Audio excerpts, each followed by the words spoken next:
Like and subscribe to our channel, Fabulous Pattaya Media Group, by using the link below.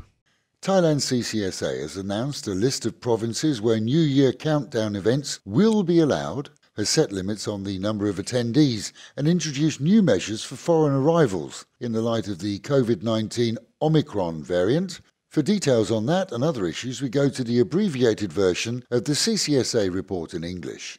As regards the updated categorization of disease control zones, the CCSA General Meeting approved a rezoning of the provinces based on the current COVID situation.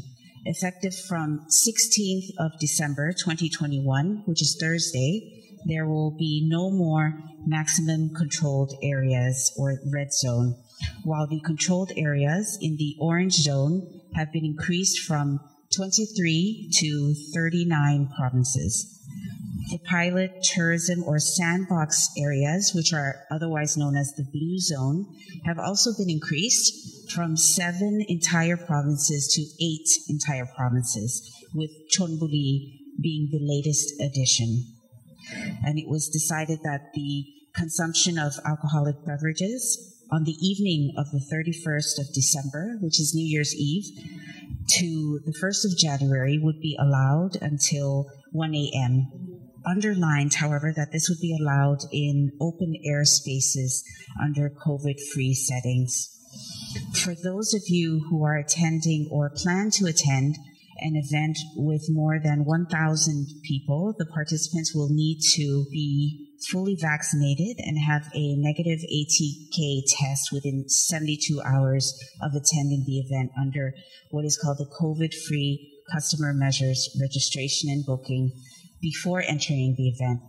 The CCSA General Meeting this morning also discussed and reviewed measures related to entry into the country from the 16th of December onwards.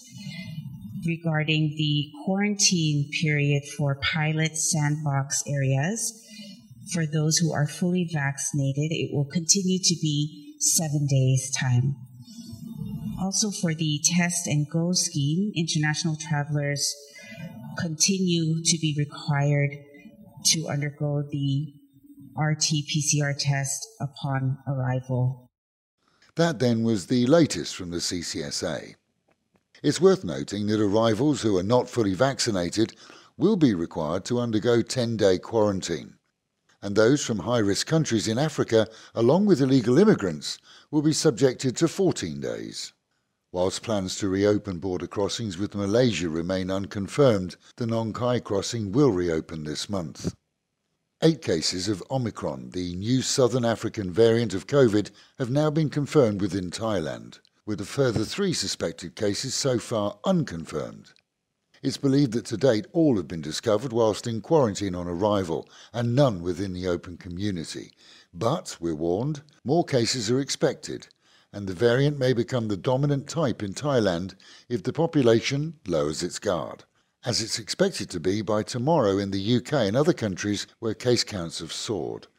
It may sound weird, but the best type of virus is one that disables patients quickly. Of course, we wouldn't wish for that, but in those cases, patients are removed from the community to hospital and isolation.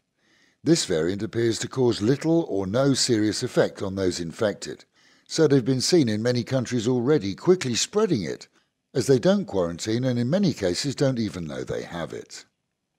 Meanwhile at home, and this morning, our own province of Chonburi reported 136 new cases of the virus around the province. 14 in Chonburi City, 38 in Sirachar, 45 in Banglamung, and 3 in Sattahip. Case counts were always expected to increase in our region as weekly events have seen huge crowds arriving from other provinces. However, with the majority of the registered population here vaccinated now, the effect is expected to remain minimal. After weeks of hope, most barkeepers have accepted that legally reopening before mid-January at the earliest is unlikely here. Authorities have amended the dates for licence renewal to assist those who carry licences which for the most part have been worthless in 2021, but essential to anyone reopening. And there's a recommendation that bar operators register now for the SHA Plus programme despite being closed. in readiness for potential reopening approval, which is likely to require that for any bar or club to reopen. The new ambassador to Thailand from Great Britain has clarified that he plans to visit this region at the start of 2022 and so far appears to be the most accessible and genial of those who've held the post for some while. His trip to Pattaya will be formally confirmed in the near future, but will, we're told, include the chance for all to hear and see him and pose questions. Wishing the community a happy 2022, he committed himself to being out and about far more than we've seen in the past of any ambassador from any country. More and more eateries in the region are successfully registering for the SHA Plus programme, allowing them to legally retail alcoholic drinks with meals ahead of the festive season. Reports that some bars are operating illegally are being followed up by local police, and the reminders out there that fines are high. Locals appear to be super keen to report them, and customers too face fines and a visit to Soi 9, which isn't the best way to end a night out. And with the Met Office promising highs today of 30 degrees, dropping down to 25, not as sunny as in the past few days, and with cloudy periods. Local and national news today from Fabulous 103 FM and Fabulous Pattaya Media Group. And to get a notification every time we release another bulletin or programme,